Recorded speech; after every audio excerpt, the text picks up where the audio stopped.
Hello बच्चों, all exam preparation channel में बहुत बहुत स्वागत है। तो बच्चों, आज मैं फिर से एक नया वीडियो लेकर आई हूँ और यह वीडियो बार वर्क असिस्टेंट एग्जाम के लिए उपयोगी है, जो कि आज होने वाला है। और बच्चों, ये वीडियो एक मॉक टेस्ट पर आधारित है। तो पढ़ते हैं बच्चों, क्योंकि समय बहुत कम है। और अगर आपको ये वीडियो पसंद आए तो प्लीज़ लाइक जरूर करें बच्चों, शेयर करें ताकि अन्य बच्चों को भी फायदा मिले, और सब्सक्राइब करें और बेल आइकन जरूर दबाएं। तो ज़्यादा समय खराब ना करते हुए बच्चों पढ़ते हैं जो आज का पेपर है उसके लिए। तो यहां पर पहला क्वेश्चन है बच्चों, निम्नलिखित में से कौन ओन्कोजीन द्वारा प्रेरित किया जाता है? पहला ऑप्शन है पोलियो, दूसरा ऑप्शन है कैंसर, तीसरा ऑप्शन है डायरिया, चौथा है डेंगू। पहले खुद करो ताकि स्पीड बढ़े। निम्नलिखित में से कौन ओन्कोजीन द्वारा प्रेरित किया जाता है? पहला पोलियो, दूसरा ऑप्शन कैंसर, तीसरा डायरिया, चौथा डेंगू। ठीक है बच्चों, इसका आंसर बताती हूं। इसका आंसर है कैंसर। नेक्स्ट है बच्चों, एक इलेक्ट्रॉन का कण है। पहला है ऑप्शन पॉजिट्रॉन, दूसरा है प्रोटॉन, तीसरा है अल्फा कण और चौथा है बीटा कण। पहले सेम करो। ठीक है बच्चों, इसका आंसर बताती हूं। इसका आंसर है पॉजिट्रॉन। नेक्स्ट है बच्चों, पौधे में ऊर्जा उत्पादन की प्रक्रिया को क्या कहा जाता है? पहला है अवशोषण, दूसरा ऑप्शन है रिडक्शन, तीसरा ऑप्शन है प्रकाश संश्लेषण और चौथा है ट्रांसपायरेशन। पहला है अवशोषण, दूसरा है रिडक्शन, तीसरा है प्रकाश संश्लेषण और चौथा है ट्रांसपायरेशन। यानी पौधे में ऊर्जा उत्पादन की प्रक्रिया को क्या कहा जाता है? खुद करो फटाफट। ठीक है बच्चों, इसका आंसर है प्रकाश संश्लेषण। नेक्स्ट है बच्चों, वायु वेग को मापने के लिए उपयोग किए जाने वाले उपकरण को क्या कहा जाता है? पहला है गैल्वेनोमीटर, दूसरा ऑप्शन है एनीमोमीटर, तीसरा ऑप्शन है थर्मोमीटर, चौथा है क्रोनोमीटर। वायु वेग को मापने के लिए उपयोग किए जाने वाले उपकरण को क्या कहा जाता है? पहला है गैल्वेनोमीटर, दूसरा है एनीमोमीटर, तीसरा है थर्मोमीटर, चौथा है क्रोनोमीटर। ठीक है बच्चों, इसका आंसर बताती हूं। इसका आंसर है एनीमोमीटर। नेक्स्ट है बच्चों, अंतरिक्ष में जाने के लिए प्रथम भारतीय अंतरिक्ष यात्री कौन था? पहला है राकेश शर्मा, दूसरा ऑप्शन है रवीश मल्होत्रा, तीसरा ऑप्शन है कल्पना चावला, चौथा ऑप्शन है शेख मुजफ्फर सुकर। बताइए आप लोग, अंतरिक्ष में जाने के लिए प्रथम भारतीय यात्री कौन था? पहला है राकेश शर्मा, दूसरा रवीश मल्होत्रा, तीसरा कल्पना चावला, चौथा है शेख मुजफ्फर सुकुर। ठीक है बच्चों, इसका आंसर बताती हूं। इसका आंसर है राकेश शर्मा। नेक्स्ट है बच्चों, ग्रेट बैरियर रीफ कहां स्थित होते हैं? पहला है प्रशांत महासागर, दूसरा है हिंद महासागर, तीसरा है अटलांटिक महासागर और चौथा है आर्कटिक महासागर। ग्रेट बैरियर रीफ कहां स्थित होते हैं? पहला प्रशांत महासागर, दूसरा हिंद महासागर, तीसरा अटलांटिक महासागर, चौथा आर्कटिक महासागर। ठीक है बच्चों, इसका आंसर बताती हूं, प्रशांत महासागर। नेक्स्ट है बच्चों, पृथ्वी के मूल को डैश के रूप में जाना जाता है? पहला ऑप्शन है स्थलमंडल, दूसरा ऑप्शन है मेसोस्फीयर, तीसरा ऑप्शन है वेरी स्फीयर और चौथा ऑप्शन है सेंट्रोस्फीयर। पृथ्वी के मूल को डैश के रूप में जाना जाता है? स्थलमंडल, मेसोस्फीयर, तीसरा है वेरी स्फीयर, चौथा है सेंट्रोस्फीयर। ठीक है बच्चों, इसका आंसर बताती हूं, वेरी स्फीयर। नेक्स्ट है बच्चों, दुधवा टाइगर रिजर्व किस राज्य में स्थित है? दुधवा टाइगर रिजर्व किस राज्य में स्थित है? पहला कर्नाटक, दूसरा उत्तर प्रदेश, तीसरा छत्तीसगढ़, चौथा पश्चिम बंगाल।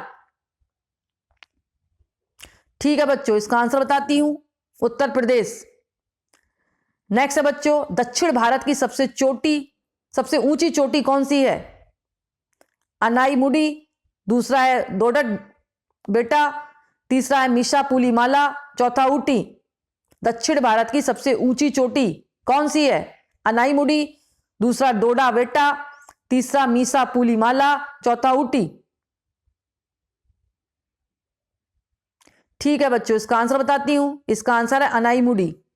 नेक्स्ट है बच्चों, हिमालय डैश का उदाहरण है? पहला है बलित पर्वत, दूसरा है ब्लैक पर्वत, तीसरा है प्राचीन पहाड़, चौथा है अवशिष्ट पहाड़। हिमालय डैश का उदाहरण है वलित पर्वत, दूसरा ब्लैक पर्वत, तीसरा ऑप्शन है प्राचीन पहाड़ और चौथा ऑप्शन है विशिष्ट पहाड़। ठीक है बच्चों, इसका आंसर बताती हूं, इसका आंसर है वलित पर्वत। नेक्स्ट है बच्चों, ओजोन परत में रिक्तकण, ओजोन परत में रिक्तीकरण डैश के कारण होती है। पहला है नाइट्रस ऑक्साइड, दूसरा है कार्बन डाइऑक्साइड, तीसरा है क्लोरोफ्लोरोकार्बन, चौथा है मीथेन। ओजोन परत में रिक्तीकरण डैश के कारण होती है, nitrous oxide, carbon dioxide, chlorofluorocarbon और चौथा है मीथेन। ठीक है बच्चों, इसका आंसर बताती हूं, इसका आंसर है क्लोरोफ्लोरोकार्बन। नेक्स्ट है बच्चों, कुचिकल झरना किस राज्य में स्थित है? कुचिकल झरना किस राज्य में स्थित है? पहला ऑप्शन है केरल, दूसरा ऑप्शन है कर्नाटक, तीसरा है तमिलनाडु और चौथा है आंध्र प्रदेश। करिए, पहले खुद करो फटाफट। ठीक है बच्चों, इसका आंसर बताती हूं, कर्नाटक। नेक्स्ट है बच्चों, यहां पर बच्चों मैं कहना चाहूंगी कुचिकल झरना भारत का सबसे ऊंचा झरना है। यहां पर याद करिएगा, दो क्वेश्चन बनने हैं। कुचिकल झरना किस राज्य में स्थित है? तो कर्नाटक में स्थित है। कुचिकल झरना भारत का सबसे ऊंचा झरना है। अगर ऊंचा झरना पूछा जाए तो कुचिकल झरना आएगा। नेक्स्ट है बच्चों, GMT और IST के मध्य समय अंतराल कितना होता है? GMT और IST के मध्य समय का अंतराल कितना होता है? पहला ऑप्शन है 5, दूसरा ऑप्शन है 6, तीसरा ऑप्शन है 6.5, चौथा ऑप्शन है 5.5। ठीक है बच्चों, इसका आंसर बताती हूं, 5.5। नेक्स्ट है बच्चों, भारत में किस राज्य को 5 नदियों की भूमि कहा जाता है? भारत में किस राज्य को 5 नदियों की भूमि कहा जाता है? पहला ऑप्शन है उत्तर प्रदेश, दूसरा पंजाब, तीसरा हरियाणा, चौथा ऑप्शन है बिहार। ठीक है बच्चों, इसका आंसर बताती हूं, पंजाब।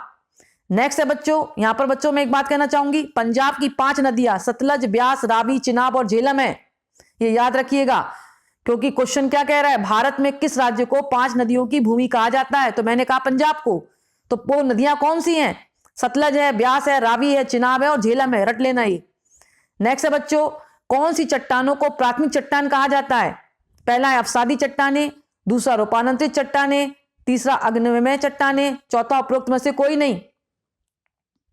कौन सी चट्टानों को प्राथमिक चट्टान कहा जाता है? प्राथमिक चट्टान, पहला है अवसादी चट्टान, दूसरा रूपांतरित चट्टाने, तीसरा ऑप्शन है अग्निमय चट्टाने और चौथा उपरोक्त में से कोई नहीं। ठीक है बच्चों, इसका आंसर बताती हूं, इसका आंसर है अग्निमय चट्टाने। नेक्स्ट है बच्चों, किस नदी को तिब्बत में संगपो के रूप में जाना जाता है? किस नदी को तिब्बत में संगपो के रूप में जाना जाता है? पहला है गंगा, दूसरा ऑप्शन है ब्रह्मपुत्र, तीसरा ऑप्शन है सिंधु और चौथा है तीस्ता। पहले खुद करो। संगपो के रूप में जाना जाता है गंगा को, ब्रह्मपुत्र को, सिंधु को, तीस्ता को। ठीक है बच्चों, इसका आंसर बताती हूं, इसका आंसर है ब्रह्मपुत्र। नेक्स्ट है बच्चों, मौसम की अधिकांश घटनाएं डैश में होती हैं। पहला है आयन मंडल, दूसरा है समताप मंडल और तीसरा है क्षोभ मंडल और चौथा है मध्य मंडल। मौसम की अधिकांश घटनाएं डैश में होती हैं। आयन मंडल, दूसरा ऑप्शन समताप मंडल, तीसरा क्षोभ मंडल, चौथा मध्य मंडल। ठीक है बच्चों, इसका आंसर बताती हूं, क्षोभ मंडल।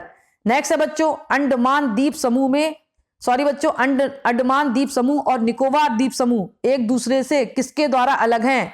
क्वेश्चन को समझो, अंडमान द्वीप समूह और निकोबार द्वीप समूह एक दूसरे से किसके द्वारा अलग हैं? पहला ऑप्शन है 10 डिग्री चैनल, दूसरा ऑप्शन है ग्रेट चैनल, तीसरा ऑप्शन है बंगाल की खाड़ी, चौथा है अंडमान सागर। पहला 10 डिग्री चैनल, दूसरा ग्रेट चैनल, तीसरा बंगाल की खाड़ी, चौथा ऑप्शन है अंडमान सागर। ठीक है बच्चों, इसका आंसर बताती हूं, 10 डिग्री चैनल। नेक्स्ट है बच्चों, क्षेत्रफल के संदर्भ में भारत दुनिया का डैश सबसे बड़ा देश है। पहला ऑप्शन है दूसरा ऑप्शन है चौथा, तीसरा ऑप्शन है छठा और चौथा ऑप्शन है 7वां। क्षेत्रफल के संदर्भ में भारत दुनिया का डैश सबसे बड़ा देश है। दूसरे नंबर पे है कि चौथे नंबर पे, छठे पे है कि 7वें नंबर पे है? फटाफट सोचो, लगाओ निशान, स्पीड बढ़ेगी। ठीक है बच्चों, इसका आंसर बताती हूं, 7वां। नेक्स्ट है बच्चों, भारत में किस शहर को झीलों का शहर कहा जाता है? पहला ऑप्शन है उदयपुर, दूसरा ऑप्शन है जयपुर, तीसरा रायपुर और चौथा जोधपुर। ठीक है बच्चों, इसका आंसर बताती हूं, उदयपुर। नेक्स्ट है बच्चों, टेलीस्कोप का आविष्कार किसने किया था? पहला है हंस लिवर्सी, दूसरा गुटेनबर्ग, तीसरा एडिसन और चौथा ग्राहम बेल। टेलीस्कोप का आविष्कार किसने किया था? पहला है हंस लिवर्सी, दूसरा गुटेनबर्ग, तीसरा एडिसन, चौथा ग्राहम बेल। ठीक है बच्चों, इसका आंसर बताती हूं, पहला वाला हंस लिवर्सी ने किया था। नेक्स्ट है बच्चों, रंगीन टीवी में रंग कितने 3 रंगों के संयोजन से निर्मित होते हैं? पहले क्वेश्चन को समझो, रंगीन टीवी में रंग किन 3 रंगों के संयोजन से निर्मित होते हैं? पहला ऑप्शन है लाल नीला नारंगी, दूसरा ऑप्शन है लाल हरा और नीला, तीसरा ऑप्शन है लाल पीला और हरा और चौथा ऑप्शन है लाल हरा और भूरा। करिए फटाफट। ठीक है बच्चों, इसका आंसर बताती हूं, लाल हरा और नीला। नेक्स्ट है बच्चों, भारत और श्रीलंका को विभाजित करने वाली जल संधि का नाम बताइए। भारत और श्रीलंका को विभाजित करने वाली जल संधि का नाम बताइए। पहला है मैगेलन जल संधि, दूसरा है पाल्क जल संधि, तीसरा है बास जल संधि, चौथा बेरिंग जल संधि। यानी भारत और श्रीलंका को विभाजित करने वाली जल संधि का नाम, जिसमें 4 नाम दिए हैं। पहला है मैगेलन जल संधि, दूसरा पाल्क जल संधि, तीसरा बास जल संधि, चौथा बेरिंग जल संधि। ठीक है बच्चों, इसका आंसर बताती हूं, पाल्क जल संधि। नेक्स्ट है बच्चों, एक दंत चिकित्सक के दर्पण क्या है? पहला बेलनाकार दर्पण, दूसरा समतल दर्पण, तीसरा उत्तल दर्पण, चौथा अवतल दर्पण। एक दंत चिकित्सक के दर्पण, पहला ऑप्शन है बेलनाकार दर्पण, दूसरा समतल दर्पण, तीसरा उत्तल दर्पण, चौथा अवतल दर्पण। ठीक है बच्चों, इसका आंसर बताती हूं, अवतल दर्पण। नेक्स्ट है बच्चों, किस शहर को दक्षिण भारत का मैनचेस्टर के रूप में जाना जाता है? किस शहर को दक्षिण भारत का मैनचेस्टर के रूप में जाना जाता है? पहला ऑप्शन है चेन्नई, दूसरा कोयम्बटूर, तीसरा बेंगलोर, चौथा मदुरै। ठीक है बच्चों, इसका आंसर बताती हूं, कोयम्बटूर। नेक्स्ट है बच्चों, अति चालकता वह कंडक्टर है जिसका डैश शून्य है। अति चालकता वह कंडक्टर है जिसका डैश शून्य है। पहला है क्षमता, दूसरा ऑप्शन है करंट, तीसरा प्रतिरोध और चौथा है अधिष्ठापन, इसको कहते हैं इंडक्शन। करो फटाफट। अति चालकता वह कंडक्टर है जिसका डैश शून्य है। पहला ऑप्शन है क्षमता, दूसरा करंट, तीसरा प्रतिरोध, तीसरा अधिष्ठापन यानी इंडक्शन। ठीक है बच्चों, इसका आंसर बताती हूं, इसका आंसर है प्रतिरोध। नेक्स्ट है बच्चों, निम्नलिखित में से कौन सा स्थान भारत में सबसे अधिक नमी वाला स्थान है? निम्नलिखित में से कौन सा स्थान भारत में सबसे अधिक नमी वाला स्थान है? सबसे अधिक नमी वाला, याद रखना। पहला ऑप्शन है महाबलेश्वर, दूसरा चेरापूंजी, तीसरा है उद्गम मंडलम और चौथा है मोहसिन राम। महाबलेश्वर, दूसरा चेरापूंजी, तीसरा ऑप्शन है उद्गम मंडलम और चौथा मोहसिन राम।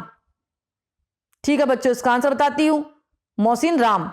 नेक्स्ट है बच्चों, जब लाल नीली हरी प्रकाश की किरणें एक ही स्थान पर पड़ती हैं तो प्रकाश का रंग कैसा हो जाता है?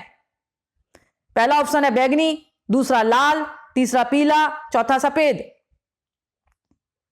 जब लाल और नीली और हरी प्रकाश की किरणें एक ही स्थान पर पड़ती हैं तो प्रकाश का रंग कैसा होता है? पहला ऑप्शन बैंगनी, दूसरा लाल, तीसरा पीला, चौथा सफेद। ठीक है बच्चों, इसका आंसर बताती हूं, सफेद। नेक्स्ट है बच्चों, पृथ्वी के वायुमंडल में ओजोन परत किस परत में होती है? पृथ्वी के वायुमंडल में ओजोन परत किस परत में होती है? पहला है उष्णकटिबंधीय, दूसरा है मीसोस्फीयर, तीसरा है आयनमंडल, चौथा है स्ट्रेटोस्फीयर। पृथ्वी के वायुमंडल में ओजोन परत किस परत में होती है? पहला है उष्णकटिबंधीय, दूसरा मेसोस्फीयर, तीसरा है आयनमंडल, चौथा है स्ट्रेटोस्फीयर। ठीक है बच्चों, इसका आंसर बताती हूं, स्ट्रेटोस्फीयर। नेक्स्ट है बच्चों, निम्नलिखित में से कौन सा लेंस निकट दृष्टि दोष मायोपिया को कम करने के लिए उपयोग किया जाता है? कौन सा लेंस निकट दृष्टि दोष यानी मायोपिया को कम करने के लिए उपयोग किया जाता है? पहला उत्तल लेंस, दूसरा अवतल लेंस, तीसरा ऑप्शन है बेलनाकार लेंस, चौथा इनमें से कोई नहीं। ठीक है बच्चों, इसका आंसर बताती हूं, इसका आंसर है अवतल लेंस। नेक्स्ट है बच्चों, यहां पर बच्चों मैं एक बात कहना चाहूंगी, हाइपरमेट्रोपिया को उत्तल लेंस द्वारा ठीक किया जाता है। जैसे मायोपिया को किया जाता है अवतल लेंस द्वारा, ऐसे हाइपरमेट्रोपिया, ये नाम याद कर लेना, हाइपरमेट्रोपिया को उत्तल लेंस द्वारा और मायोपिया को अवतल लेंस द्वारा, ये याद रखना। नेक्स्ट है बच्चों, हेलोजन में सबसे अधिक प्रतिक्रियाशील है, यानी हेलोजन में सबसे अधिक प्रतिक्रियाशील है क्या? पहला ऑप्शन है फ्लोरीन, दूसरा ऑप्शन है क्लोरीन, तीसरा ब्रोमीन, चौथा आयोडीन। क्वेश्चन को फिर समझेंगे, हेलोजन में सबसे अधिक प्रतिक्रियाशील क्या है? पहला ऑप्शन है फ्लोरीन, दूसरा क्लोरीन, तीसरा ब्रोमीन, चौथा आयोडीन। ठीक है बच्चों, इसका आंसर बताती हूं, इसका आंसर है फ्लोरीन। तो बच्चों आज का वीडियो मैं यही समाप्त करती हूं और समाप्त करने के पहले आपको बेस्ट ऑफ लक कहती हूं, क्योंकि शाम को या दोपहर में आपका एग्जाम है। धन्यवाद बच्चों।